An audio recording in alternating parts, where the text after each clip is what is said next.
1.5 लाख गोविंदांना विमा कवच द्या, मुख्यमंत्री फडणवीसांचे क्रीडा विभागाला निर्देश.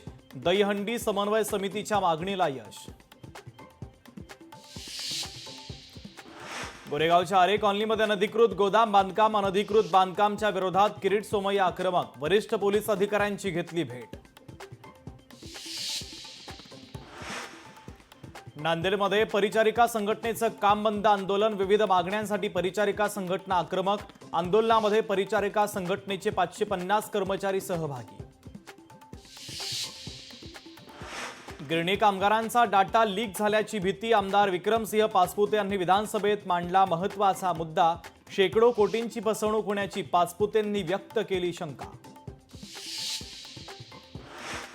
हिंगोलीमध्ये कापडशिंगी परिसरामध्ये पावसाचा फटका. पावसाचं पाणी शेतात साचताना पिकांचं नुकसान. प्रशासनानं नुकसान भरपाई देण्याची शेतकऱ्यांची मागणी. भिवंडीमध्ये 5 बोगस डॉक्टरांवर कारवाई. झोपडपट्टी परिसरामध्ये बोगस डॉक्टरांचा सुळसुळाट. भिवंडी महापालिकेच्या आरोग्य विभागाची धडक कारवाई. पुण्यातील नदीपात्रामध्ये मद्यधुंद अवस्थेमध्ये महिलेचा राडा.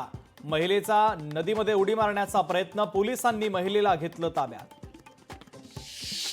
सांगली जिल्ह्यामध्ये शक्तीपीठ महामार्गाला विरोध. तासगाव तालुक्यामध्ये शेतकऱ्यांचा आक्रोश मोर्चा. शक्तीपीठ महामार्गासाठीची मोजणी रोखली.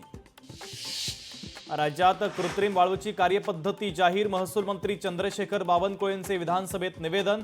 एका जिल्ह्यामध्ये 50 क्रशर्स देण्याची बावनकुळेंची घोषणा.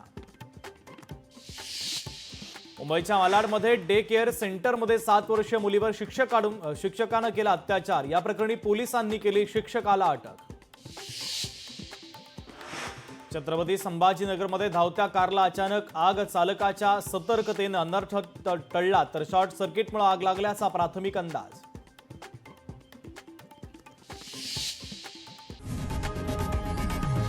लोकशाही मराठी ऐका, पहा, जागरूक रहा.